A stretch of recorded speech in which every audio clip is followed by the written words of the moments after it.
ನಾನು ಪೂಜಾ 9ನೇ ತರಗತಿಯ ವಿದ್ಯಾರ್ಥಿನಿ. ಇಂದು ನಮ್ಮ ಶಾಲಾವರಣದಲ್ಲಿ ಹಮ್ಮಿಕೊಂಡಿರುವ ಕಾರ್ಯಕ್ರಮಕ್ಕೆ ಆಗಮಿಸಿರುವ ತಮಗೆ ನಮ್ಮ ಶಾಲೆಯ ವತಿಯಿಂದ ಹಾರ್ದಿಕ ಸ್ವಾಗತ. ಕರಡ್ಯಾಳ ಶ್ರೀ ಚನ್ನಬಸವೇಶ್ವರ ಗುರುಕುಲದಲ್ಲಿ ನಾಟಕ ಅಕಾಡೆಮಿಯ ಅಧ್ಯಕ್ಷ ಶರಣಶ್ರೀ ನಾಗರಾಜ ಮೂರ್ತಿ ಬೆಂಗಳೂರವರಿಗೆ ಸನ್ಮಾನ ಸಮಾರಂಭ ನೆರವೇರಿದೆ. ಚನ್ನಬಸವೇಶ್ವರ ಗುರುಕುಲ ಸಮುಚ್ಚಯ ಕರಡ್ಯಾಳದ ಅನುಭವ ಮಂಟಪದಲ್ಲಿ ನಡೆದ ಕಾರ್ಯಕ್ರಮದ ದಿವ್ಯ ಸಾನ್ನಿಧ್ಯವನ್ನ ಸಂಸ್ಥಾಪಕ ಅಧ್ಯಕ್ಷರು ಹಿರೇಮಠ ಸಂಸ್ಥಾನ ವಿದ್ಯಾಪೀಠ ಟ್ರಸ್ಟ್ನ ಪೂಜ್ಯಶ್ರೀ ನಾಡೋಜ ಡಾಕ್ಟರ್ ಬಸವಲಿಂಗ ಪಟ್ಟದೇವರು ಪೂಜ್ಯರು ಸಾನ್ನಿಧ್ಯ ವಹಿಸಿದ್ರು, ಆಶೀರ್ವದಿಸಿದ್ರು. ಬಸವಗುರು ಪೂಜೆಯನ್ನ ಡಾಕ್ಟರ್ ಚನ್ನಬಸವ ಪಟ್ಟದೇವರ ಚಲನಚಿತ್ರದ ನಿರ್ಮಾಪಕರು ಬೆಂಗಳೂರಿನ ಶರಣ ವಿಜಯ ವಿಷ್ಣುಕಾಂತ್ ಅವರು ಬಸವಗುರು ಪೂಜೆ ಮಾಡಿದ್ರು. ಸ್ವಾಗತ ಪ್ರಾಸ್ತಾವಿಕ ನುಡಿಗಳನ್ನ ಸ್ಥಾನಿಕ ಕಮಿಟಿ ಅಧ್ಯಕ್ಷರು ಅನುಭವ ಮಂಟಪ ಗುರುಕುಲ ಸಂತಪುರದ ಡಾಕ್ಟರ್ ಸಂಜುಕುಮಾರ್ ಜುಮ್ ಅವರು ಸ್ವಾಗತ ಪ್ರಾಸ್ತಾವಿಕ ನುಡಿಗಳನ್ನು ಮಾತನಾಡಿದ್ರು. ವೇದಿಕೆ ಮೇಲೆ ಶಿವಶರಣಪ್ಪ ವಲ್ಲೆಪೂರೆ ದಂಪತಿಗಳು ಉಪಸ್ಥಿತರಿದ್ದರು.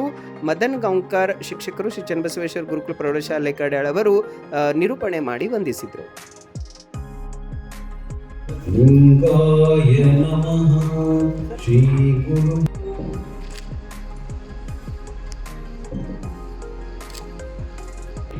ಅಲ್ಲಿ ನಟನೆಯನ್ನು ಮಾಡಿ ನಿರ್ಮಾಪಕರು ಸಹ ಅವರನ್ನು ಆಶೀರ್ವಾದ. ನನಗೆ ಈ ಮಠಕ್ಕೆ ಬಂದಿರ್ತಕ್ಕಂಥದ್ದು, ಈ ಒಂದು ಗುರುಕುಲಕ್ಕೆ ಬಂದಿರ್ತಕ್ಕಂಥದ್ದು ಅಮೇರಿಕಾಗೆ ಹೋದಾಗಲೂ ನನಗೆ ಸಂತೋಷ ಆಗಿರಲಿಲ್ಲ, ಲಂಡನ್ಗೆ ಹೋದಾಗಲೂ ನನಗೆ ಸಂತೋಷ ಆಗಿರಲಿಲ್ಲ, ಆಸ್ಟ್ರೇಲಿಯಾಕ್ಕೆ ಹೋಗಿದ್ದೆ ಅಲ್ಲೂ ಸಂತೋಷ ಆಗಿರಲಿಲ್ಲ.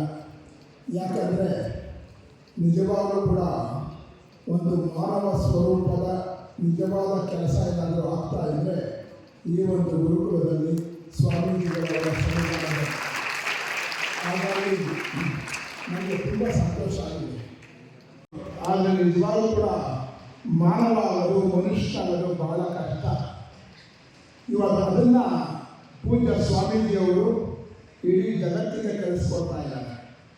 ಬಸವ ತತ್ವವನ್ನು ಪರಿಪಾಲಿಸೋದು ಅಂತ ಅಂದರೆ ಅದು ಮಾನವನಾಗೋ ಕಡೆಗೆ ಮೊದಲ ಹೆಜ್ಜೆ. ಬಸವ ತತ್ವವನ್ನು ಪರಿಪಾಲಿಸೋದು, ಅದ್ರ ಬಗ್ಗೆ ನಂಬಿಕೆ ಇರಬೇಕು. ನಂಬರು ನೆಚ್ಚಲು ಬರಿದೆ ಕರೆವರು, ನಂಬದ ನೆಚ್ಚಲ ಬರಿದೆ ಕರೆವರ ಮೆಚ್ಚಲು ನಮ್ಮ ಕೂಡಲ ಸಂಗಮ ದೇವ ಅಂತ ಬಸವಣ್ಣವರು ಹೇಳ್ತಾರೆ. ಹಾಗಾಗಿ ಪೂಜ್ಯರು ಹೇಳ್ತಾರೆ, ನಿಮ್ಮ ಟೀಚರ್ಸ್ ಹೇಳ್ತಾರೆ, ಅವ್ರ ಬಗ್ಗೆ ನಂಬಿಕೆ ಇರಬೇಕು. ಸಮಾರಂಭದಲ್ಲಿ ಪ್ರಥಮ ನಾಟಕ ಅಕಾಡೆಮಿಯ ಅಧ್ಯಕ್ಷರಾಗಿ ನಮ್ಮ ಗುರುಕುಲಕ್ಕೆ ಭೇಟಿ ಕೊಟ್ಟು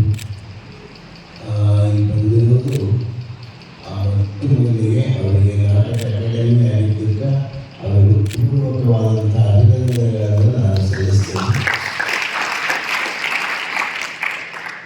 ನಾಗರಾಜಮೂರ್ತಿಯವರು ಬಹಳ ಸರಳ, ಬಹಳ ಸಾತ್ವಿಕ, ಎಲ್ಲರನ್ನ ಅದು ಸಾಂಸ್ಕೃತಿಕ ಕಾರ್ಯಕ್ರಮನೇ ಇರಲಿ, ಅದು ಸಾಹಿತ್ಯ ಪರಿಷತ್ತಿನೇ ಇರಲಿ, ಕನ್ನಡ ಸಾಹಿತ್ಯ ಪರಿಷತ್ತಿನೇ ಇರಲಿ, ಯಾವುದೇ ಇದ್ರೂ ಅದು ಶಿಸ್ತು, ಅಚ್ಚುಕಟ್ಟತನ, ಕಾರ್ಯಕ್ರಮ ಹೆಂಗೆ ಮಾಡಬೇಕು ಅನ್ನೋದು ಯಾರಿಗಾರ ಇದ್ರೆ ಅಲ್ಲಿ ಹೋಗಿ ಟ್ರೈನಿಂಗ್ ತೊಗೋಬೇಕು. ಅವ್ರ ಬಳಿ ಅಲ್ಲಿ ಟ್ರೈನಿಂಗ್ ಆಗಿರ್ತಾರೆ.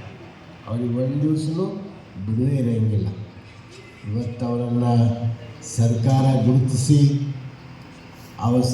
ಗುರುತಿಸಿ ನಾಟಕ ಅಕಾಡೆಮಿಯ ಅಧ್ಯಕ್ಷ ಸ್ಥಾನ ಕೊಟ್ಟಿದ್ದಕ್ಕೆ ನಮಗೆ ಭಾಳ ಸಂತೋಷ ಆಗ್ಯದ, ಭಾಳ ಆನಂದ ಆಗ್ಯದ, ಭಾಳ ಹಿಗ್ಗಾಗ್ಯದ.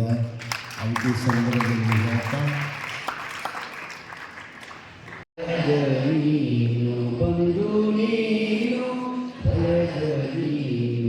ತಂದೆ ತಾಯಿ ನೀನಲ್ಲದೆ ಮತ್ತಾರು ಇಲ್ಲ, ನೀನಲ್ಲದೆ ಮತ್ತಾರು ಇಲ್ಲ.